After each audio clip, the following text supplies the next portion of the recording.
পারস্য উপসাগরের আকাশে তখনও ভোরের আলো ফোটেনি।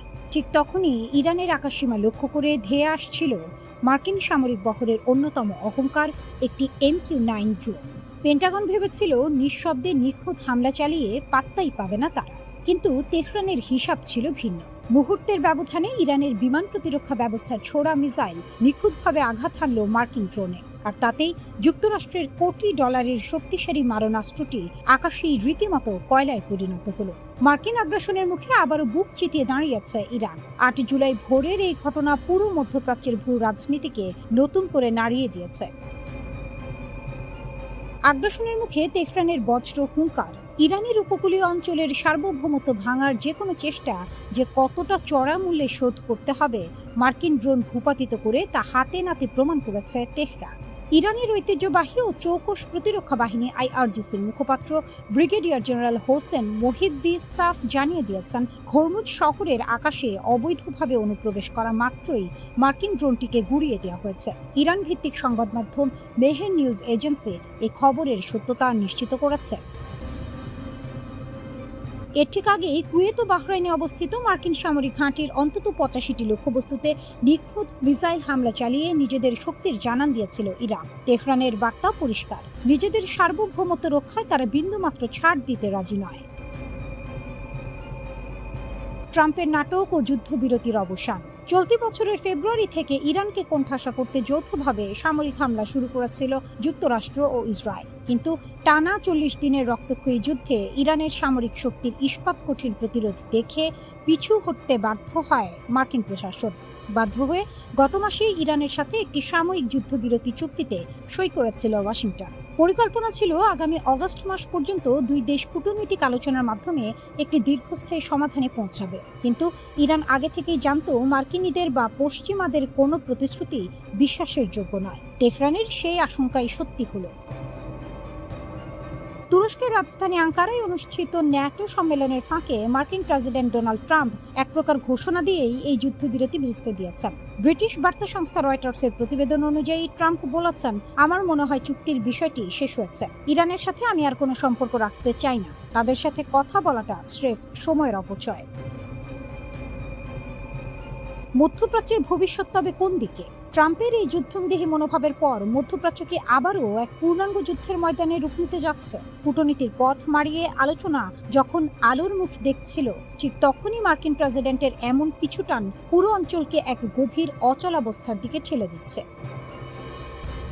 তবে ইরানও বসে থাকার পাত্র নয়। দেশটির শীর্ষ সামরিক কমান্ড খাতাম আল আম্বিয়ার কেন্দ্রীয় সদর দফতর থেকে ইতিমধ্যে এক কড়া হুঁশিয়ারি উচ্চারণ করা হয়েছে। পারস্য উপসাগরীয় অঞ্চলের যেসব দেশ বা যুক্তরাষ্ট্রের তথাকথিত বন্ধুরা যদি ওয়াশিংটনকে সামরিকভাবে সাহায্য করার পায়তারা করে, তবে তাদের ওপরও হামলা চালাতে দ্বিধা করবে না তেহরান। অর্থাৎ শত্রুর লক্ষ্যবস্তুর তালিকা আরও দীর্ঘ করছে ইরান।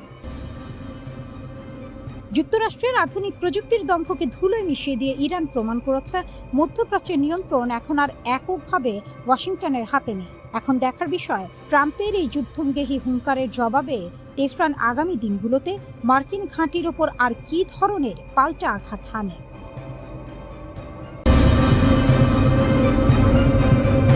যুক্তরাষ্ট্রের ঘুম কেড়ে নেওয়া এক হুমকি দিয়ে বসেছে ইরান, আর সেই হুমকির আড়ালে লুকিয়ে আছে এমন এক অস্ত্রের গল্প যা শুনলেই পেন্টাগনের অলিন্দে নেমে আসছে অস্বস্তির ছায়া। কি আছে তেহরানের সেই চমকের ঝুলিতে, জানিয়ে এত জল্পনা? সাম্প্রতিক সময়ে আন্তর্জাতিক গণমাধ্যমের পাতায় পাতায় জায়গা করে নিয়েছে ইরানের পারমাণবিক অস্ত্র তৈরির প্রসঙ্গ। বিষয়টি নিয়ে বিশ্লেষক মহলে এখনও ঘোর কাটেনি। তেহরান আসলে ঠিক কত দূরে গিয়েছে, নাকি পুরো বিষয়টাই কৌশলগত চাপ তৈরির একটা খেলা?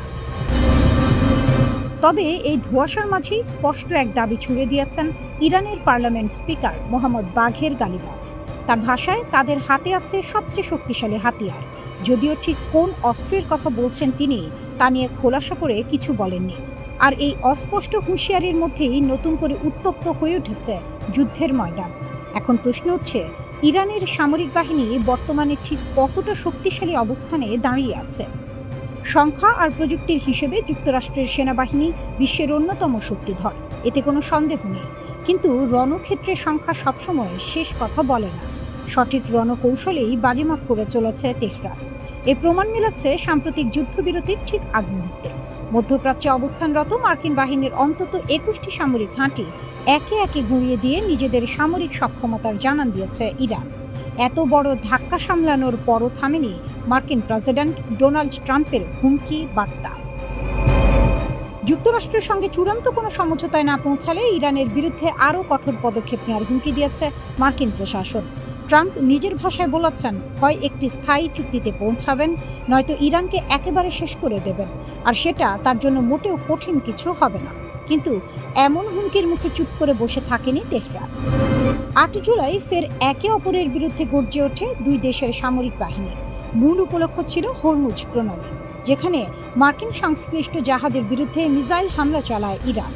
অথচ এই বৈশ্বিক সামুদ্রিক রুট দিয়ে ওই জাহাজগুলোর প্রবেশকে আগে থেকেই অবৈধ ঘোষণা দিয়েছিল তেহরান। ফলে চুক্তির শর্ত ভঙ্গ করার পুরনো অভ্যাসই যেন আবারও প্রকাশ পেল মার্কিনীদের আচরণে। এই আগ্রাসনের বিরুদ্ধে সবসময় সতর্ক অবস্থানে থাকে ইরানের শীর্ষ সামরিক কমান্ড খাতাম আল আম্বিয়া কেন্দ্রীয় সদর দফতর। এক বিবৃতিতে বাহিনীটি জানায়, তাদের প্রয়াত সর্বোচ্চ ধর্মীয় নেতা আয়াতুল্লাহ আলী খামেনির জানাজা ও শেষ বিদায় অনুষ্ঠান চলাকালীনই প্রকাশ্য আগ্রাসন চালিয়েছে যুক্তরাষ্ট্র। এমন এক স্পর্শকাতর মুহূর্তেও সংযম দেখায়নি ওয়াশিংটন। বিবৃতিতে স্পষ্ট হুঁশিয়ারি দেওয়া হয়, হরমুজ প্রণালীর ব্যবস্থাপনায় কোনো বহিরাগত হস্তক্ষেপ সহ্য করবে না ইরান। এর আগে ইরানের উপকূলীয় অঞ্চলের সামরিক স্থাপনাগুলোকে লক্ষ্য করে জোরদার বিমান হামলা চালায় মার্কিন কেন্দ্রীয় কমান্ড, কিন্তু জবাব দিতে সময় নেয়নি তেহরান। পাল্টা আঘাতে বাহরাইন ও কুয়েতে থাকা মার্কিন সামরিক স্থাপনার অন্তত ৮৫টি লক্ষ্যবস্তুতে মিসাইল ও আত্মঘাতী ড্রোন দিয়ে হামলা চালায় ইরান। এই ঘটনাকে ঘিরেই নতুন করে সংঘাতের আগুন ছড়িয়ে পড়ে গোটা মধ্যপ্রাচ্যে। এদিকে যুক্তরাষ্ট্র ও ইসরায়েলের ক্রমাগত আগ্রাসনের প্রেক্ষাপটে ইরানের সামরিক মহলে পারমাণবিক অস্ত্র তৈরির বিষয়টি জোরালোভাবে আলোচনায় উঠে এসেছে। বিশেষ করে মধ্যপ্রাচ্যে ইহুদিবাদীদের কোণঠাসা করার লক্ষ্যেই এই মারণাস্ত্র তৈরির পথে হাঁটতে চাইছে তেহরান। এমন তথ্যই উঠে এসেছে আন্তর্জাতিক গণমাধ্যমে।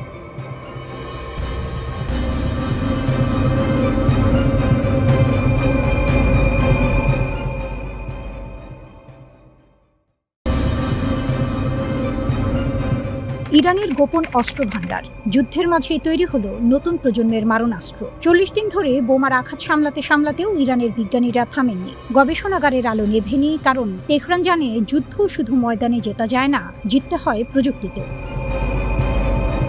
শত্রুর চাপে শান করা তলোয়ার। ইসরায়েল আর যুক্তরাষ্ট্র ভেবেছিল ধারাবাহিক সামরিক চাপে ইরানকে হাঁটু গাড়তে বাধ্য করা যাবে, কিন্তু হিসাবটা উল্টে গেছে। ইরান সেনাবাহিনীর মুখপাত্র ব্রিগেডিয়ার জেনারেল মোহাম্মদ আকরামিনিয়া সরাসরি জানিয়ে দিয়েছেন, সংঘাতের ৪০টি দিনই শুধু যুদ্ধ নয়, একই সাথে চলেছে নতুন প্রজন্মের ড্রোন আর ক্ষেপণাস্ত্র তৈরির কাজ। এমনকি যুদ্ধের শেষ পর্যায়ে সেই নতুন ড্রোন সরাসরি অপারেশনেও নামানো হয়েছে। শত্রুর রকেট মাথার উপর পড়ছে আর ইরানের প্রকৌশলীরা তখনও নতুন অস্ত্রের নকশা আঁকছেন। এটাই ইরানের আসল শক্তি। আরাশ-2 চেয়েও শক্তিশালী নতুন ড্রোনের রহস্য। ইরানের আরাশ-2 ড্রোনের নাম আন্তর্জাতিক সামরিক মহলে আগেই আলোড়ন তুলেছিল, কিন্তু আকরামিনিয়া দাবি করছেন সম্প্রতি যুদ্ধে ব্যবহৃত নতুন ড্রোনগুলো আরাশ-2 চেয়েও উন্নত। কতটা উন্নত সেটা এখনো পুরোপুরি প্রকাশ করা হয়নি, আর এই রহস্যটাই সবচেয়ে বড় বার্তা। কারণ যে অস্ত্রের পুরো সক্ষমতা প্রতিপক্ষ জানে না, সেই অস্ত্রই সবচেয়ে ভয়ঙ্কর। ইরান ইচ্ছে করেই তা লুকিয়ে রাখছে। গবেষণাগারের প্রযুক্তিকে অত্যন্ত কম সময়ের মধ্যে যুদ্ধক্ষেত্রে নিয়ে আসা, এটা প্রমাণ করে ইরানের প্রতিরক্ষা শিল্প এখন আর পশ্চিমের ওপরে নির্ভরশীল নয়, বরং নিজস্ব গতিতে এগিয়ে যাচ্ছে। দুটো কৌশল, একটাই লক্ষ্য। ইরান এখন দুই পথে হাঁটছে। প্রথম পথ, দেশের ভেতরেই উন্নত অস্ত্র তৈরি, বাইরের নিষেধাজ্ঞা অবরোধ কোনো কিছুতেই দমানো যাচ্ছে না তেহরানের প্রতিরক্ষা শিল্পকে। সেনাবাহিনী ও আইআরজিসি দুই বাহিনীর ক্ষেপণাস্ত্রেই এসেছে নতুন প্রযুক্তিগত উন্নয়ন। দ্বিতীয় পথ, মিত্র দেশগুলোর সাথে সামরিক সহযোগিতা বাড়ানো এবং আধুনিক প্রযুক্তি সংগ্রহ করা। একা নয়, জোট বেঁধে শক্তি বাড়ানো। এই দুই কৌশলের মিলিত ফলাফল হলো এমন একটি ইরান যাকে চাপে ফেলে দুর্বল করা ক্রমেই কঠিন হয়ে উঠছে। পারমাণবিক প্রশ্ন, ৬০% ইউরেনিয়ামের গল্প। আন্তর্জাতিক পরমাণু শক্তি সংস্থা আইএই এর প্রধান রাফায়েল গ্রসি নিশ্চিত করেছেন, ইরানের কাছে ৬০% মাত্রায় সমৃদ্ধ ইউরেনিয়ামের মজুদ আছে। বিশ্লেষকরা বলছেন, এই ইউরেনিয়াম আরও সমৃদ্ধ করা হলে তাত্ত্বিকভাবে একাধিক পারমাণবিক অস্ত্র বানানো সম্ভব। ইরান অবশ্য বলছে, তাদের পারমাণবিক কর্মসূচি সম্পূর্ণ শান্তিপূর্ণ, কোনো আনুষ্ঠানিক ঘোষণা নেই পারমাণবিক অস্ত্র তৈরির। কিন্তু যুক্তরাজ্য ভিত্তিক ইরান ইন্টারন্যাশনাল জানাচ্ছে, আইআরজিসি সংশ্লিষ্ট বিশ্লেষণে স্পষ্ট বলা হয়েছে, যুক্তরাষ্ট্র আর ইসরায়েলের ধারা ধারাবাহিক সামরিক চাপ সামলাতে ইরানের জন্য পারমাণবিক প্রতিরোধ সক্ষমতা এখন অপরিহার্য হয়ে উঠেছে। নিউ ইয়র্ক পোস্টও লিখেছে, শক্তিশালী প্রতিরোধ গড়েই সমান অবস্থান থেকে আলোচনার টেবিলে বসতে চায় তেহরান। অর্থাৎ পারমাণবিক শক্তি ইরানের কাছে এখন শুধু অস্ত্র নয়, এটা কূটনৈতিক দর কষাকষির হাতিয়ারও। ইসরায়েলের লাল রেখা, এই পুরো সমীকরণে একটি বড় ফ্যাক্টর হলো ইসরায়েল। নেতানিয়াহু সরাসরি বলেছেন, ইরানকে পারমাণবিক অস্ত্রের দোরগোড়ায় পৌঁছাতে দেওয়া হবে না, প্রয়োজনীয় ব্যবস্থা নেওয়া হবে। যুদ্ধবিরতির আলোচনা চললেও পারমাণবিক ইস্যুতে উত্তেজনা এখনও তুঙ্গে। এই উত্তেজনাই আসলে ইরানকে আরও দ্রুত অস্ত্র বিকাশের দিকে ঠেলে দিচ্ছে।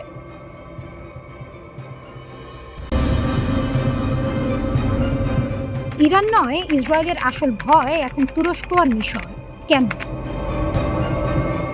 দশকের পর দশক ধরে একটাই সমীকরণ চলে আসছিল, ইসরায়েলের 1 নম্বর শত্রু মানেই ইরান। পরমাণু কর্মসূচি, প্রক্সি মিলিশিয়া, হিজবুল্লাহ, সব রাস্তা তেহরানে গিয়ে শেষ হতো। কিন্তু এখন ইসরায়েলের নিজস্ব গণমাধ্যম এবং থিঙ্ক ট্যাঙ্কগুলো অন্য একটি প্রশ্ন তুলছে। আগামী দশকে আসল চ্যালেঞ্জ কি ইরান নাকি অন্য কেউ? উত্তরটা চমকে দেওয়ার মতো, তুরস্ক এবং মিশর। তুরস্ককে কেন হঠাৎ ভয় পাচ্ছে তেল আবিব? ইসরায়েলের প্রভাবশালী দৈনিক মারিভে সম্প্রতি একটি সামরিক বিশ্লেষণ প্রকাশিত হয়েছে। সেখানে সরাসরি বলা হয়েছে, তুরস্ক শুধু একটি আঞ্চলিক শক্তি নয়, এটি এমন একটি সামরিক ও প্রযুক্তিগত শক্তিতে পরিণত হচ্ছে যা পুরো মধ্যপ্রাচ্যের ভারসাম্য বদলে দিতে সক্ষম। ন্যাটোতে যুক্তরাষ্ট্রের পরই তুরস্কের অবস্থান। কয়েক লাখ সক্রিয় সেনা, আধুনিক যুদ্ধ সক্ষমতা, বিস্তৃত সামরিক অবকাঠামো, এটুকু হয়তো আগেও জানা ছিল। কিন্তু ইসরায়েলি বিশ্লেষকদের ঘুম কাটছে অন্য একটি বিষয়, তুরস্কের প্রতিরক্ষা শিল্প। একসময় বিদেশি অস্ত্রের উপর পুরোপুরি নির্ভরশীল এই দেশটি এখন নিজেদের সামরিক চাহিদার প্রায় 80% দেশীয় প্রযুক্তিতে মেটাচ্ছে। যুদ্ধবিমান, ড্রোন, ক্ষেপণাস্ত্র, সাঁজোয়াজান, নৌ প্রযুক্তি, প্রতিটি ক্ষেত্রে আঙ্কারা দ্রুত গতিতে এগিয়ে যাচ্ছে। আর তুর্কি ড্রোনের কথা তো এখন পুরো বিশ্বই জানে। ইউক্রেন থেকে আজারবাইজান বিভিন্ন সংঘাতে বাইরাক্তার ড্রোন যেভাবে যুদ্ধের গতিপথ বদলে দিয়েছে, সেটা নতুন করে সামরিক ভূগোলের হিসাব লিখিয়ে দিচ্ছে। ইউরোপ, আফ্রিকা, মধ্য এশিয়া সব জায়গায় তুরস্কের সামরিক প্রভাব ছড়িয়ে পড়ছে। কিন্তু শুধু অস্ত্র নয়, ইসরায়েলি বিশ্লেষকরা আরো বেশি চিন্তিত তুরস্কের কূটনৈতিক আক্রমণাত্মকতা নিয়ে। গাজা ইস্যুতে এরদোয়ানের কঠোর অবস্থান, ফিলিস্তিনের প্রতি প্রকাশ্য সমর্থন এবং মুসলিম বিশ্বের নেতৃত্বে নিজেকে প্রতিষ্ঠা করার সুস্পষ্ট প্রচেষ্টা, এই সবকিছু মিলিয়ে তেল আবিব একটি বহুমাত্রিক চ্যালেঞ্জ দেখছে। সামরিক শক্তি, প্রযুক্তিগত সক্ষমতা, রাজনৈতিক প্রভাব, কূটনৈতিক নেতৃত্ব, একসাথে এই 4টি মাত্রায় যে দেশ এগিয়ে যাচ্ছে, সেটাই দীর্ঘমেয়াদে সবচেয়ে বিপজ্জনক প্রতিদ্বন্দ্বী। মিশর, শান্তি চুক্তির পরেও কেন যুদ্ধের আশঙ্কা? জেরুজালেমে অনুষ্ঠিত JMS ইন্টারন্যাশনাল পলিসি সামিটে হারুফ সেন্টারের প্রধান নির্বাহী আহমিয়াদ কোহেন একটি বিস্ফোরক মন্তব্য করলেন। আগামী 15 বছরের মধ্যে মিশরের সঙ্গে যুদ্ধে জড়াতে পারে ইসরায়েল। কথাটা শুনলে হোঁচট লাগে, কারণ ইসরায়েল ও মিশর 1979 সালেই ঐতিহাসিক শান্তি চুক্তি করেছে। 4 দশকেরও বেশি সময় ধরে দুই দেশের মধ্যে নিরাপত্তা সহযোগিতা চলছে, সিনাই অঞ্চলে একসাথে সন্ত্রাস দমন করেছে। তাহলে কোহেন কোন ভিত্তিতে এই পূর্বাভাস দিচ্ছেন? তার যুক্তি হলো, ইরান ও প্রতিরোধ শক্তির প্রভাব যদি কমে যায়, মধ্যপ্রাচ্যে একটি নতুন কৌশলগত শূন্যতা তৈরি হবে। আর সেই শূন্যতা পূরণ করতে এগিয়ে আসবে সুন্নি মুসলিম রাষ্ট্রগুলো। তখন যদি মুসলিম ব্রাদারহুড আবারও মিশরের ক্ষমতায় ফেরে, কায়রো ও তেল আবিবের সম্পর্ক সম্পূর্ণ ভিন্ন মোড় নেবে। এই মন্তব্যকে একা কোহেনের মতামত বলে উড়িয়ে দেওয়া কঠিন, কারণ মার্কিন গুপ্তচর বৃত্তি মামলায় দণ্ডিত সাবেক ইসরায়েলপন্থী বিশ্লেষক জোনাথন পোলার্ডও একই সতর্কবার্তা দিয়েছেন। ইরান দুর্বল হলে তুরস্ক ও মিশরই হবে ইসরায়েলের প্রধান কৌশলগত প্রতিদ্বন্দ্বী। ইসরায়েল এখন একসঙ্গে একাধিক ফ্রন্টে চাপে আছে, গাজা, ইরান, লেবানন সীমান্ত। এই পরিস্থিতিতেই উগ্র ডানপন্থী জাতীয় নিরাপত্তা মন্ত্রী ইতামার বেন গভীর প্রকাশ্যে বলেছেন, প্রয়োজনে ট্রাম্পের অনুরোধও প্রত্যাখ্যান করতে পারে ইসরায়েল।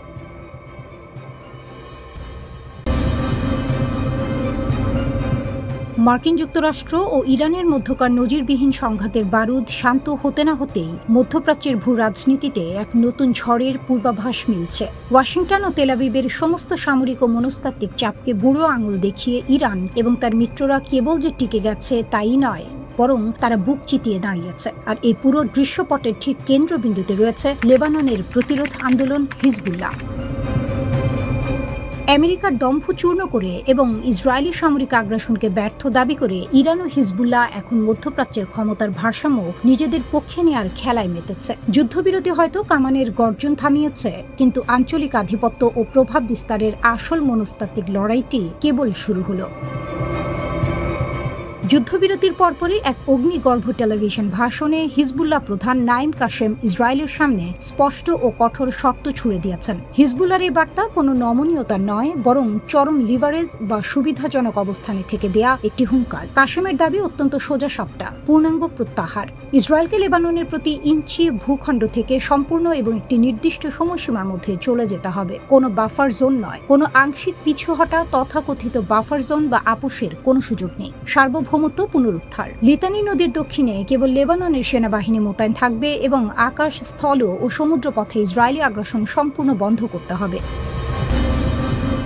কাশেম অত্যন্ত চতুরতার সাথে লেবাননের অভ্যন্তরীণ রাজনীতিকেও এক বার্তা দিয়েছেন। তিনি সাফ জানিয়েছেন, লিতানি নদীর দক্ষিণে লেবানন সেনাবাহিনী এবং হিজবুল্লাহর মধ্যকার পারস্পরিক নিরাপত্তা ও সহযোগিতা কেমন হবে তা সম্পূর্ণ তাদের অভ্যন্তরীণ বিষয়। এতে ইসরায়েলের নাক গলানোর বা কোনো কিছু জানার অধিকার নেই। হিজবুল্লাহ নিজেকে লেবানন রাষ্ট্রের সার্বভৌমত্বের সবচেয়ে বড় গ্যারান্টি হিসেবে উপস্থাপন করছে, যা আমেরিকার অহংকার গুড়িয়ে দিয়েছে।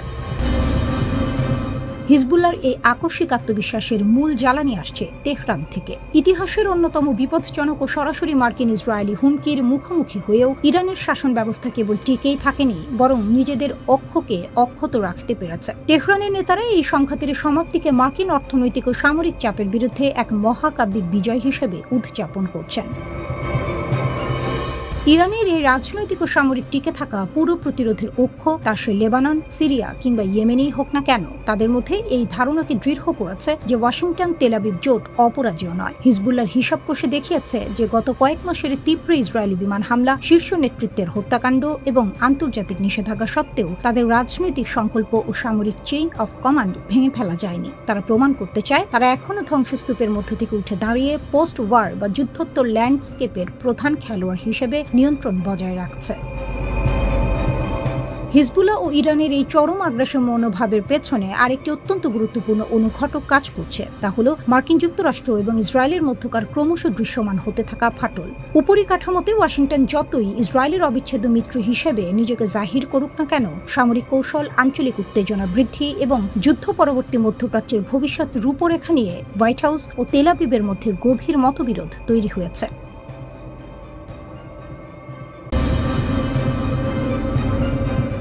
ইরান যে অস্ত্র বানিয়েছে আমেরিকা তার নাম জানত না। পাইলট যখন জ্ঞান ফিরে পেলেন, তখন তিনি পেন্টাগনের গোয়েন্দাদের সামনে বসে কাঁপা গলায় বললেন, ওগুলো ড্রোন ছিল, কিন্তু ওগুলো একসাথে নিঃশ্বাস নিচ্ছিল।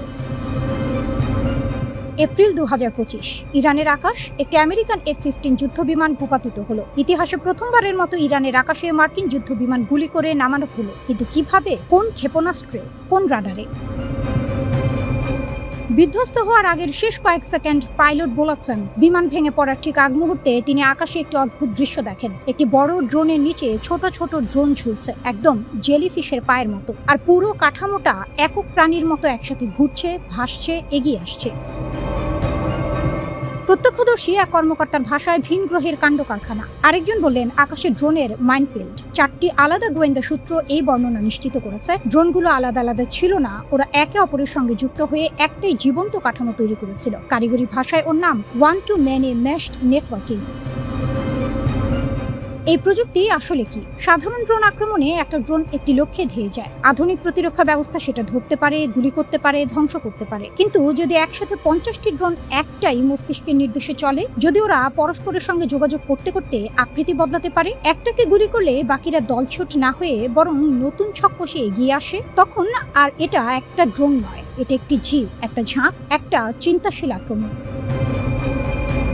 মার্কিন ড্রোন বিশেষজ্ঞ এমা বেটস বলেছেন, এই ধরনের সমন্বিত ড্রোন ঝাঁক যদি বিস্ফোরক বহন করে নিখুঁতভাবে আকৃতি বজায় রেখে আক্রমণ চালাতে পারে, তাহলে যে কোনো দেশের প্রতিরক্ষা ব্যবস্থার জন্য সেটা ব্যয়বহুল দুঃস্বপ্ন। কারণ এক একটা ইন্টারসেপ্টর মিসাইলের দাম লক্ষ লক্ষ ডলার, আর ড্রোনের ঝাঁক আসে হাজার হাজার। এতদিন এই প্রযুক্তি শুধু চীন আর রাশিয়ার কাছে আছে বলে ধারণা ছিল। এখন প্রশ্ন, ইরান কোথা থেকে পেল?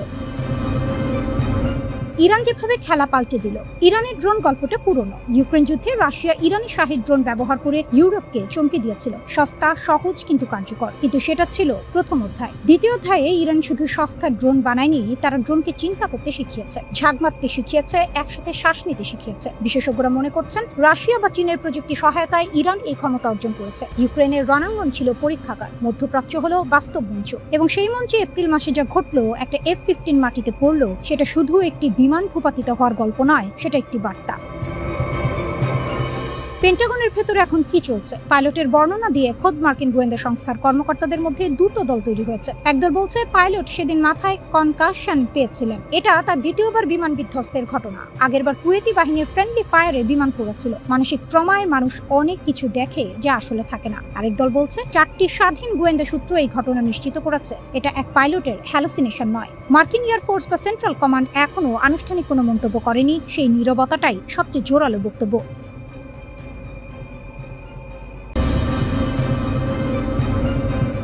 ইরানের $12 বিলিয়ন ট্র্যাপ, যেভাবে মার্কিন ছাড়ে জেগে উঠছে তেহরানের সামরিক দানব। যে ইরানকে এক কোনায় চেপে ধরতে ওয়াশিংটন বছরের পর বছর নিষেধাজ্ঞার জাল বুনেছে, সেই ইরানই এখন মার্কিন সিদ্ধান্তের সুবাদে এক নতুন সমীকরণের কেন্দ্রে। যুক্তরাষ্ট্র ও ইরানের মধ্যকার 60 দিনের এক সাময়িক চুক্তি যেন তেহরানকে রাতারাতি বৈশ্বিক ভূ রাজনীতির মূল নায়কের আসনে বসিয়ে দিয়েছে।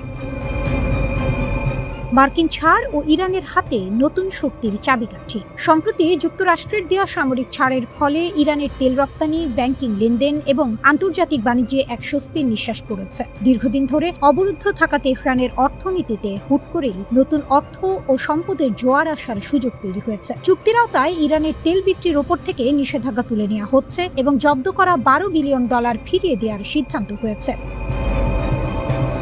বিশ্লেষকদের মতে এই অর্থ সরাসরি ইরানের প্রতিরক্ষা খাতে এক বিশাল বুস্টার ডোজ হিসেবে কাজ করবে। সামরিক বিশেষজ্ঞদের মতে এই বিপুল অর্থ হাতে পাওয়ার পর ইরানের মূল লক্ষ্য হবে নিজেদের সবচেয়ে বড় দুর্বলতা ঢেকে ফেলা। সাম্প্রতিক সংঘাতগুলোতে দেখা গেছে ইরানের আকাশ প্রতিরক্ষা ব্যবস্থা বেশ ভঙ্গুর, আর এই দুর্বলতার সুযোগ নিয়ে ইসরায়েল ও যুক্তরাষ্ট্র বিভিন্ন সময় ইরানের সামরিক স্থাপনা, ক্ষেপণাস্ত্র ঘাঁটি এবং অস্ত্র তৈরির কারখানায় অনায়াসে হামলা চালাতে পেরেছে। তেহরান এখন এই ক্ষত মেরামত করতে মরিয়া। তাদের প্রধান লক্ষ্য হবে উন্নত রাডার ব্যবস্থা ও ক্ষেপণাস্ত্র প্রতিরক্ষা ব্যবস্থা গড়ে তোলা, অত্যাধুনিক আকাশ নজরদারি প্রযুক্তি সংগ্রহ করা। আর এই আকাশ প্রতিরক্ষার প্রযুক্তিগত ঘাটতি পূরণে ইরানকে সবচেয়ে বড় সহযোগিতা করতে পারে রাশিয়া ও চীন। বেইজিং, মস্কো, পিয়ংইয়ং ট্রাইও ইরানের ব্যাকবোন। ইরানের এই সামরিক পুনর্গঠন প্রক্রিয়া কিন্তু একা একা সম্ভব নয়। এর পেছনে রয়েছে এক শক্তিশালী অক্ষশক্তি, যার প্রধান ভিত্তি হলো চীন। অস্ত্র তৈরির জন্য সরাসরি ক্ষেপণাস্ত্র না এলেও চলে, কিন্তু যা লাগে তা হলো চিপস, সেন্সর এবং হেভি মেশিনারি। বিশেষজ্ঞদের মতে চীন থেকে বিভিন্ন ইলেকট্রনিক যন্ত্রাংশ, চিপ, ড্রোন প্রযুক্তি, মেশিন টুলস এবং শিল্প সরঞ্জাম সংগ্রহ করা ইরানের জন্য এখন তুলনামূলক অনেক সহজ। চীনের এই বিশাল শিল্প ও সরবরাহ ব্যবস্থা ব্যবহার করেই ইরান তার নিজস্ব সামরিক কারখানাকে ঢেলে সাজাবে। পাশাপাশি আরেকটি বড় স্তম্ভ হলো রাশিয়া। ইউক্রেন যুদ্ধে দীর্ঘ সময় ধরে লড়াই করার ফলে রাশিয়ার ঝুলিতে এখন আধুনিক যুদ্ধের বাস্তব অভিজ্ঞতা রয়েছে। ড্রোন যুদ্ধ কিভাবে চালাতে হয়, কিভাবে প্রতিপক্ষের ইলেকট্রনিক যোগাযোগ জ্যাম করতে হয়, কিংবা যুদ্ধের মধ্যেও কিভাবে সামরিক অবকাঠামো টিকিয়ে রাখতে হয়, তার সব কৌশল মস্কোর নখদর্পণে। রাশিয়া এখন ইরানের জন্য শুধু অস্ত্র সরবরাহকারী নয়, বরং সামরিক জ্ঞান ও রণকৌশলের এক অমূল্য উৎস। এর সাথে যোগ হচ্ছে উত্তর কোরিয়া। দশকের পর দশক ধরে আন্তর্জাতিক নিষেধাজ্ঞার জাঁতাকলে পিষ্ট হয়েও উত্তর কোরিয়া যেভাবে তাদের ক্ষেপণাস্ত্র কর্মসূচি সফলভাবে চালিয়ে গেছে, সেই নিষেধাজ্ঞা ফাঁকি দেওয়ার ফর্মুলা এখন ইরানের বড় পুঁজি। সীমিত সম্পদ ব্যবহার করে কিভাবে বিকল্প সরবরাহ ব্যবস্থা গড়ে তুলতে হয়, সেই গোপন দীক্ষা ইরান পাচ্ছে পিয়ংইয়ং এর কাছ থেকে। বিশ্লেষকদের স্পষ্ট হুঁশিয়ারি, এই অর্থ আর বিশ্বস্ত মিত্রদের সহায়তায় ইরান যদি একবার পুরোপুরি জেগে ওঠে, তবে মধ্যপ্রাচ্যে তাকে থামানো যুক্তরাষ্ট্র কিংবা ইসরায়েল কারো পক্ষে আর সম্ভব হবে না।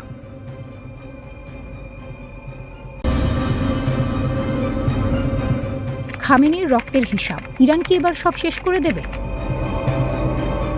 28 ফেব্রুয়ারি, সেই রাতটা ইরান কোনোদিন ভুলবে না। আয়াতুল্লাহ আলী খামেনি, ইসলামিক প্রজাতন্ত্রের সর্বোচ্চ নেতা, যুক্তরাষ্ট্র ও ইসরায়েলের যৌথ অভিযানে নিহত হলেন। ইহুদিবাদীরা ভেবেছিল এই এক আঘাতেই ইরান ভেঙে পড়বে, নেতৃত্ব শূন্য হয়ে যাবে তেহরান। ইসলামিক প্রজাতন্ত্রের কফিনে শেষ পেরেক ঠোকা হয়ে গেছে।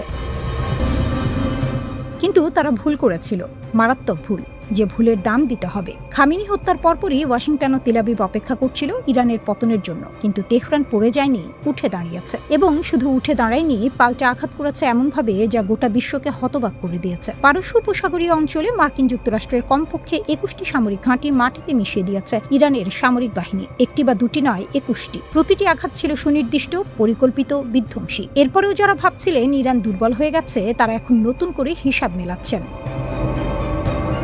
কূটনীতির মাঝেও জয়। শুধু যুদ্ধের ময়দানে নয়, কূটনীতির টেবিলেও ইরান বাজিমাত করেছে। ইসরায়েলের প্রধানমন্ত্রী নেতানিয়াহু আর মার্কিন প্রেসিডেন্ট ট্রাম্পের মধ্যে যে ফাটল তৈরি হয়েছে সেটা কম বড় ঘটনা নয়। বছরের পর বছর ধরে ওয়াশিংটন তেল আবিবের যে অটুট জোট, সেই জোটে চির ধরাতে পেরেছে তেহরান। যুদ্ধবিরতি আলোচনায় যুক্তরাষ্ট্রকে সমঝোতায় আসতে বাধ্য করেছে ইরান, চাপের কাছে নয়, নিজের শর্তে। এটা ছোট জয় নয়, প্রতিশোধ এখনো বাকি। ইরানের পররাষ্ট্রমন্ত্রী আব্বাস আরাকচি সাফ জানিয়ে দিয়েছেন, খামেনির হত্যায় জড়িতদের ক্ষমা করা হবে না, প্রতিশোধ নেওয়া হবে। খামেনি হত্যার পরপরই ইরান নেতানিয়াহুর কার্যালয় লক্ষ্য করে একাধিক ক্ষেপণাস্ত্র হামলা চালিয়েছিল। সেদিন ইসরায়েলি প্রধানমন্ত্রী কার্যালয়ে ছিলেন না, তাই বেঁচে গেছেন। কিন্তু তেহরান সেই চেষ্টা ছেড়ে দেয়নি, বরং আরও নিখুঁত পরিকল্পনায় সেই হিসাব বুঝে নেওয়ার পথ খুঁজছে। যে অস্ত্রের কথা দুনিয়া জানত না। ইরানের সশস্ত্র বাহিনীর জ্যেষ্ঠ কর্মকর্তা ব্রিগেডিয়ার জেনারেল আহমদ রেজা সম্প্রতি একটি অসাধারণ হুঁশিয়ারি দিয়েছেন। তিনি বলেছেন, ইরানের সামরিক বাহিনী এখনও তাদের সমস্ত সক্ষমতা মাঠে নামায়নি। মধ্যপ্রাচ্যের সীমানার বাইরেও নির্ভুলভাবে হামলা চালানোর মতো অস্ত্র তেহরানের কাছে প্রস্তুত আছে। ইউরোপ, মধ্য এশিয়া, এমনকি আরও দূরে মার্কিন ঘাঁটিগুলোও এখন ইরানের রাডারের বাইরে নয়। যুদ্ধবিরতির এই সময়কে ইরান ব্যবহার করছে নিজেকে আরও শক্তিশালী করতে। ক্ষেপণাস্ত্রের রেঞ্জ বাড়ানো হচ্ছে, নতুন অস্ত্র তৈরি হচ্ছে, শত্রুকে বিস্মিত করার প্রস্তুতি চলছে পুরোদমে। বর্তমানে যে যুদ্ধবিরতি চলছে সেটাকে ইরান বিশ্রামের সুযোগ হিসেবে নেয়নি। সামরিক বিশ্লেষকরা বলছেন, এই বিরতিকে কাজে লাগিয়ে ইরান পূর্বের চেয়ে আরও শক্তিশালী হয়েছে। ইসরায়েল বারবার যুদ্ধবিরতির শর্ত লঙ্ঘন করবে কিনা সেই আশঙ্কা তেহরানের মধ্যে আছে। আর সেই আশঙ্কা থেকেই ইরান বিশ্বাস করছে না যে শান্তি দীর্ঘস্থায়ী হবে, তাই প্রস্তুতি থামানো যাবে না। খামেনিকে হত্যা করে ইসরায়েল ও আমেরিকা ভেবেছিল ইরানের মেরুদণ্ড ভেঙে দিয়েছে, কিন্তু যে দেশ ২১টি মার্কিন ঘাঁটি ধ্বংস করতে পারে, নেতানিয়াহুর কার্যালয়ে ক্ষেপণাস্ত্র পাঠাতে পারে, ট্রাম্প নেতানিয়াহুর জোটে ফাটল ধরাতে পারে, সেই দেশের মেরুদণ্ড ভাঙা যায় না। ইরান এখন শুধু টিকে নেই, ইরান পাল্টা আঘাতের অপেক্ষায় আছে। প্রশ্ন শুধু একটাই, কখন?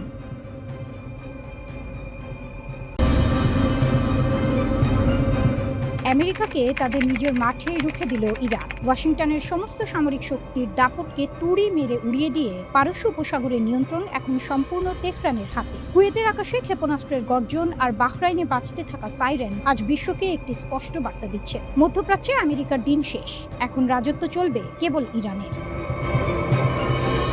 সবকিছু শুরু হয়েছিল স্ট্রেইট অফ হরমুজ বা হরমুজ প্রণালীতে। বিশ্বের মোট জ্বালানি তেলের প্রায় 1/5 পরিবাহিত হয় এই সরু জলপথ দিয়ে। আর এই স্ট্রেইট অফ হরমুজেই পানামার পতাকাবাহী তেলবাহী ট্যাঙ্কার এমটি কিকুর ওপর ড্রোন হামলা চালিয়ে ইরান প্রমাণ করে দিল এই অঞ্চলের পানির প্রতিটি ফোঁটার ওপর তাদের নজরদারি রয়েছে। মার্কিন প্রেসিডেন্ট ডোনাল্ড ট্রাম্পের সরাসরি নির্দেশে মার্কিন বিমান ও নৌবাহিনী ইরানের 10টি সামরিক ঘাঁটিতে পাল্টা হামলা চালালেও তেহরানকে দমানো যায়নি, বরং মার্কিন এই আগ্রাসনের জবাবে ইরান যে পাল্টা আঘাত হেনেছে তা হোয়াইট হাউসের ঘুম উড়িয়ে দেওয়ার জন্য যথেষ্ট।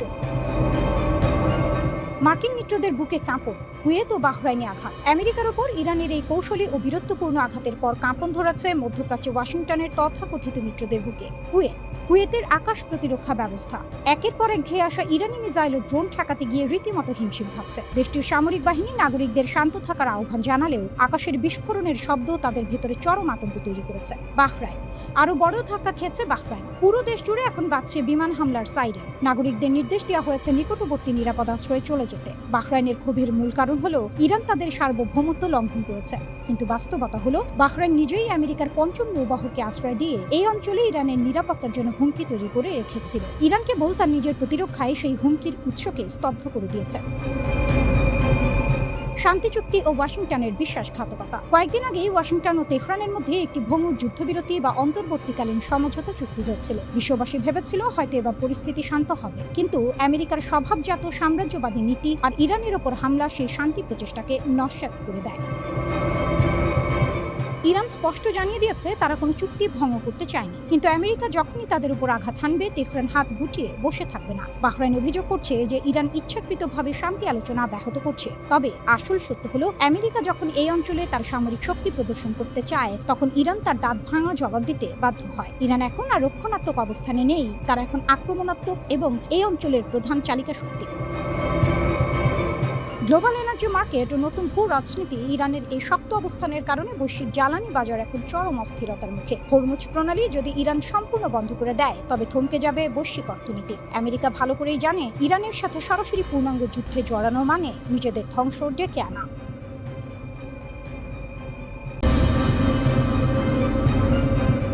রাতের আকাশ চিরে ধেয়ে গেল এক অগ্নিগোলক। তেল আবিব থেকে হাইফা সবখানেই তখন সাইরেনের কান ফাটানো আওয়াজ। মার্কিন ও ইসরায়েলি আকাশ প্রতিরক্ষা ব্যবস্থা কিছু বুঝে ওঠার আগে আঘাত হানল ইরানের এক নতুন মারণাস্ত্র। কোনো সাধারণ ড্রোন নয়, এটি তেহরানের একদম নতুন প্রজন্মের জেট চালিত যুদ্ধবিমান সদৃশ UAV। ওমান সাগরে মার্কিন যুদ্ধজাহাজগুলোকে নাকানি চুবানি খাইয়ে তাড়িয়ে দেওয়ার ঠিক পরপরই ইরান এবার সরাসরি ইসরায়েলের ওপর এই মারণাস্ত্রের লাইভ ডেমো বা প্রদর্শনীর মাধ্যমে বিশ্বকে তাক লাগিয়ে দিল। তাসের ঘরের মতো ভেঙে পড়ল শত্রু শিবিরের এতদিনের অহংকার। মধ্যপ্রাচ্যের দাবার বোর্ডে ইরান এখন একচ্ছত্র নায়ক, যার প্রতিটি চাল প্রতিপক্ষের বুকে কাঁপন ধরাতে বাধ্য। ওমান সাগর থেকে ইসরায়েল ড্রোনের নতুন দিগন্ত। ইরানের তাসনিম নিউজ এজেন্সির রিপোর্ট অনুযায়ী গত 8 জুন রাতে ইসরায়েলে চালানো বিমান হামলায় ইরান তার সদ্য উন্মোচিত জেট চালিত ড্রোন ব্যবহার করেছে। এটি কোনো পরীক্ষামূলক মহড়া ছিল না, এটি ছিল সরাসরি রণক্ষেত্রে শত্রুকে বধ করার প্রথম সফল বাস্তব প্রয়োগ। এর মাত্র কয়েকদিন আগে ওমান সাগরে মার্কিন রণতরীগুলোর বিরুদ্ধে ইরান তাদের শাহেদ ড্রোন ব্যবহার করেছিল। সেই ঘটনার রেশ কাটতে না কাটতেই এবার ভূমি থেকে ভূমিতে আঘাত হানার মিশন। ইরানি কর্মকর্তারা এই নতুন ড্রোনকে বর্ণনা করেছেন এক উচ্চ গতির অ্যাটাক ড্রোন হিসেবে। এটি এত দ্রুত লক্ষ্যবস্তুর দিকে ছুটে যায় যে শত্রুর প্রচলিত এয়ার ডিফেন্স সিস্টেম বা রাডারগুলো একে শনাক্ত করার আগেই সব রফাদফা হয়ে যায়। মার্কিন ও ইসরায়েলি নৌবহর এখন আর কোনোভাবেই হিসাব মেলাতে পারছে না যে পরবর্তী আঘাতটি ঠিক কোন দিক থেকে আসবে, কারণ ইরান এখন জল, স্থল আর আকাশ 3 পথেই তাদের আক্রমণের জাল বিছিয়ে দিয়েছে। ত্রিস্তরীয় ক্রুজ ক্ষেপণাস্ত্রের মরণ কামড়। ইরানকে নায়ক বলা হচ্ছে তার রণকৌশলের অনন্য দক্ষতার কারণে। তেহরান তাদের উপকূলীয় প্রতিরক্ষাকে এমন এক ত্রিস্তরীয় ক্রুজ ক্ষেপণাস্ত্র কাঠামোয় সাজিয়েছে যা দিয়ে যে কোনো শক্তিশালী নৌবাহিনীকেও গুড়িয়ে দেওয়া সম্ভব। স্বল্প পাল্লার নাসির ও ঝাঁক আক্রমণ। মাত্র 35 কিলোমিটার পাল্লার এই মিসাইলটি আকারে ছোট হলেও এর কার্যকারিতা মারাত্মক। এটি তৈরি হয়েছে সংকীর্ণ জলসীমায় অত্যন্ত দ্রুতগতির এবং তীব্র লড়াইয়ের জন্য। স্পিডবোট এবং হেলিকপ্টার থেকে একসাথে ডজন ডজন নাসের মিসাইল ছুড়ে স্কোয়ার্ম ট্যাকটিক্স বা ঝাঁক আক্রমণের মাধ্যমে শত্রুর ডিফেন্স সিস্টেমকে সম্পূর্ণ অচল করে দেওয়া যায়। ছোট ও মাঝারি আকৃতির যুদ্ধ জাহাজ ধ্বংস করতে এর জুড়ি নেই। মাঝারি পাল্লা নূর ও কাদির। উপকূল সুরক্ষায় ইরানের প্রথম দেশীয় ক্রুজ মিসাইল হল নূর। 1990-এর দশক থেকে এটি ইরানের উপকূলীয় প্রতিরক্ষার মেরুদণ্ড। সমুদ্র পৃষ্ঠ থেকে মাত্র 5 মিটার উচ্চতা দিয়ে উড়ে যাওয়ার কারণে শত্রুর রাডার একে দেখতেই পায় না। 120 কিলোমিটার পাল্লার এই মিসাইল ফ্রিগেট বা বড় যুদ্ধ জাহাজকে এক আঘাতেই পঙ্গু করে দিতে পারে। দূরপাল্লার কাদির 380 ও আবু মাহদি। ইরানের দূরপাল্লার শক্তি দেখে পশ্চিমা বিশ্বের চোখ এখন কপালে উঠেছে। কাদির 380 ক্ষেপণাস্ত্রের পাল্লা 1000 কিলোমিটারের বেশি, যা পারস্য উপসাগরের সীমানা ছাড়িয়ে অনেক দূরে আঘাত হানতে সক্ষম। মাত্র কয়েক মিনিটে একক অপারেটর দ্বারা এটি উৎক্ষেপণ করা যায়।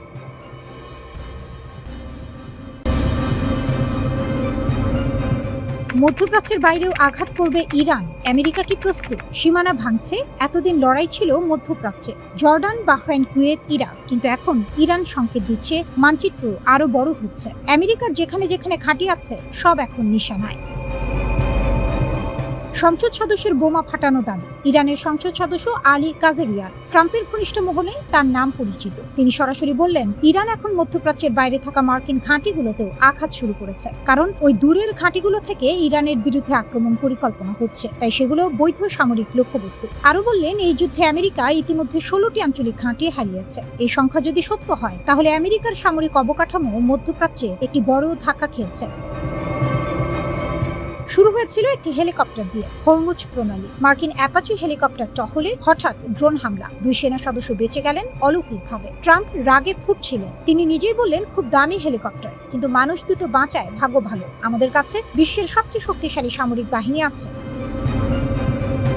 সেন্টকম তাৎক্ষণিক পদক্ষেপ নিল। বন্দর আব্বাস, কেশমদ্বীপ ও জাস্ক এলাকায় ইরানের বিমান প্রতিরক্ষা ব্যবস্থা, ground control station, radar site সব ধ্বংস। সেন্টকম বলল এটা আত্মরক্ষামূলক আনুপাতিক জবাব। ইরান বলল এটা আগ্রাসন। MQ-9 ভূপাতিত সরাসরি ক্যামেরায়। এরপর ইরান একটা কাজ করলো যা পুরো বিশ্বকে চমকে দিল। IRGC নাটকীয় ফুটেজ প্রকাশ করলো। আমেরিকার MQ-9 reaper drone crore crore ডলারের সার্ভেইলেন্স মেশিন বুশেহর প্রদেশের আকাশে ট্র্যাক করা হলো, নিশানা নেওয়া হলো, ধ্বংস করা হলো, সব ক্যামেরায় ধরা। বার্তাটা স্পষ্ট, আমেরিকার সামরিক সম্পদ এখন আর অস্পৃশ্য নয়। জর্ডানে F-35 হ্যাঙ্গার উড়িয়ে দেওয়ার দাবি IRGC বিবৃতি দিল। আল আজরা এয়ারবেস জর্ডান, দীর্ঘ পাল্লার সলিড ফুয়েল মিসাইল, 4টি গুরুত্বপূর্ণ লক্ষ্যবস্তু। কি ছিল সেই লক্ষ্যবস্তু? F-35 যুদ্ধ বিমানের hanger, command and control centre. IRGC ঘোষণা করলো শিশু হত্যাকারী আমেরিকান বাহিনীর ঘাঁটিতে 4টি গুরুত্বপূর্ণ লক্ষ্য আঘাত করা হয়েছে এবং ধ্বংস করা হয়েছে। এর আগে 21টি লক্ষ্যবস্তুতেও আঘাতের দাবি করেছে ইরান। একই সাথে বাহরাইনের 5th ফ্লিট হেডকোয়ার্টার, কুয়েতের একাধিক এয়ারবেস, ইরাকের হারার ঘাঁটি। ইরান বলছে সব নিশানায়। ইরানের হুঁশিয়ারি, পরিণতির দায় আমেরিকার। ইরানের কাটামারিয়া সেন্ট্রাল হেডকোয়ার্টার আনুষ্ঠানিক বিবৃতি দিল, মিথ্যা অজুহাতে হামলা চালানো সন্ত্রাসী। মার্কিন বাহিনী যদি আবার ইরানে আগ্রাসন করে, আঞ্চলিক লক্ষ্যবস্তুর তালিকায় থাকা নির্ধারিত সব ঘাঁটিতে আরও ভয়ঙ্কর ও ব্যাপক হামলা চালানো হবে। পরিণতির সম্পূর্ণ দায় আমেরিকার। IRGC আরো যোগ করলো, ইসলামের বাহিনী যে কোনো নতুন আগ্রাসনের বিরুদ্ধে চূর্ণকারী ও নির্ণায়ক জবাব দিতে প্রস্তুত। জর্ডান কি ভুল করলো? কাজেরিয়ান একটা বিপজ্জনক কথা বললেন। জর্ডান আমেরিকাকে তার আকাশসীমা ও সামরিক ঘাঁটি ব্যবহার করতে দিয়েছে। এটা করে জর্ডান নিজেই সংঘাতের পক্ষ হয়ে গেছে। তাই জর্ডানও বৈধ লক্ষ্যবস্তু। এটা শুধু কথার কথা নয়, মিসাইল ইতিমধ্যে পড়েছে। এরপর কোথায় যাচ্ছে এই যুদ্ধ? সেন্টকম বলছে অপারেশন শেষ, ইরান বলছে শুরু মাত্র। একদিকে ট্রাম্পের আরও কঠিন মার, অন্যদিকে ইরানের মধ্যপ্রাচ্যের বাইরেও আঘাত। হরমুজ বন্ধ, তেলের বাজার টালমাটাল, রাশিয়া পেছনে, বিশ্বের নজর মধ্যপ্রাচ্যে। প্রতিটি মিসাইল একটা প্রশ্ন ছুড়ে দিচ্ছে, এই যুদ্ধ কোথায় থামবে?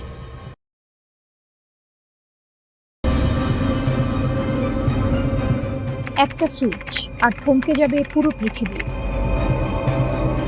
ধরুন আপনি সকালে উঠে দেখলেন পেট্রোল পাম্পে লম্বা লাইন, দাম দ্বিগুণ, শেয়ার বাজার ধসে পড়েছে, কারখানা বন্ধ, বন্দরে জাহাজ আটকা। কারণ মাত্র একটা সিদ্ধান্ত। একটা দেশ একটা জলপথ বন্ধ করে দিয়েছে। সেই দেশটার নাম ইরান। সেই জলপথটার নাম হরমুজ প্রণালী। এবং মার্কিন গোয়েন্দা সংস্থাগুলো এইমাত্র স্বীকার করে নিয়েছে, তেহরানের হাতে এই সুইচ এখন বাস্তবে আছে। পৃথিবীর সবচেয়ে দামি 33 কিলোমিটার হরমুজ প্রণালী। ওমান উপসাগর আর পারস্য উপসাগরের মাঝখানে মাত্র 33 কিলোমিটার চওড়া এক জলপথ। দেখতে ছোট, কিন্তু এর ভেতর দিয়ে প্রতিদিন যা বয়ে যায় তা বিশাল। বিশ্বের সমুদ্রপথে পরিবহন করা মোট অপরিশোধিত তেলের 30% এই একটা পথ দিয়েই যায়। সৌদি আরব, সংযুক্ত আরব আমিরাত, কুয়েত, ইরাক, কাতার, এই অঞ্চলের প্রতিটি বড় তেল রফতানিকারক দেশের জাহাজ এই পথে চলে। ইউরোপ, এশিয়া, আমেরিকা, সবার জ্বালানির লাইন এই একটি গলিপথের উপর নির্ভরশীল। এই পথ বন্ধ হলে বিকল্প নেই। পাইপলাইন আছে কিন্তু পর্যাপ্ত নয়। অন্য সমুদ্রপথ আছে কিন্তু 1000 কিলোমিটার ঘুরতে হবে। তার মানে সময় বাড়বে, খরচ বাড়বে, আর তেলের দাম আকাশ ছোঁয়া। গোয়েন্দা রিপোর্টের বোমা। CNN মার্কিন গোয়েন্দা প্রতিবেদনের বরাত দিয়ে যা জানালো তা রীতিমতো চমকে দেওয়ার মতো। ইরান শুধু হুমকি দেয়নি, তারা প্রমাণ করেছে চলমান সংঘাতের মাঝেও তারা হরমুজের প্রবেশপথ অবরুদ্ধ করার সক্ষমতা রাখে। এটার তাত্ত্বিক কোনো আলোচনা নয়, এটা কার্যত যাচাই করা বাস্তবতা। গোয়েন্দা মহলের ভাষাটা আরো কঠিন। হরমুজের ওপর ইরানের এই নিয়ন্ত্রণ পারমাণবিক বোমার চেয়েও বেশি কার্যকর অস্ত্র। কারণ পারমাণবিক বোমা ব্যবহার করলে ইরান নিজেও ধ্বংস হবে, কিন্তু হরমুজ বন্ধ করলে পুরো পৃথিবী পুড়বে আর ইরান বসে দেখবে। তেহরানের নতুন চাল। দশকের পর দশক ধরে পশ্চিমা দুনিয়া ইরানকে চাপ দিয়েছে, অবরোধ দিয়ে, হুমকি দিয়ে, একঘরে করে। তেহরান এতদিন পাল্টা দিয়েছে মিত্রদের মাধ্যমে, হামাস, হিজবুল্লাহ, হুতি। কিন্তু এখন সমীকরণ বদলে গেছে। হরমুজের এই সক্ষমতা ইরানকে দিয়েছে সরাসরি দর কষাকষির হাতিয়ার। আন্তর্জাতিক যে কোনো আলোচনার টেবিলে তেহরান এখন ঢুকবে নতুন দাপটে। অবরোধ তুলে নাও, না হয় দেখো কি হয়। এটাই এখন তাদের কার্ড। পাকিস্তান সহ বিভিন্ন মধ্যস্থতাকারীর চেষ্টায় ওয়াশিংটন ও তেহরানের মধ্যে কিছুটা সমঝোতার হাওয়া বইছিল। মার্কিন প্রশাসন নিষেধাজ্ঞা শিথিলের কথাও ভাবছিল, কিন্তু এই গোয়েন্দা প্রতিবেদন সব হিসাব উল্টে দিয়েছে। কারণ চুক্তি হলেও প্রশ্ন থেকে যাচ্ছে, হরমুজের ওপর ইরানের এই সামরিক সক্ষমতা থাকবে। আজ সমঝোতা হলো, কাল আবার বিরোধ হলে সেই সুইচ তো ইরানের হাতেই থাকবে। ওয়াশিংটনের ঘুম কেড়েছে যা, সত্যিকারের বিপদ এখানে। আমেরিকা দীর্ঘদিন ধরে ইরানের পারমাণবিক কর্মসূচি নিয়ে মাথা ঘামিয়েছে। পরমাণু বোমা যেন তেহরানের হাতে না পড়ে, এটা ছিল মার্কিন নীতির কেন্দ্রে। কিন্তু এখন পেন্টাগন ও CIA বুঝতে পারছে, পরমাণু বোমার চেয়ে কম বিপদজনক নয় হরমুজের চাবিকাঠি। পারমাণবিক কর্মসূচি আটকানো যায় বোমা মেরে, নিষেধাজ্ঞা দিয়ে, চাপ দিয়ে। কিন্তু হরমুজকে আটকাবেন কিভাবে? মার্কিন নৌবাহিনী সেখানে আছে, কিন্তু একটি পূর্ণ সংঘর্ষ ছাড়া ইরানকে থামানো যাবে না। আর সেই সংঘর্ষের মূল্য দিতে পুরো পৃথিবী রাজি নয়। ইরান সেটা ভালোভাবেই জানে।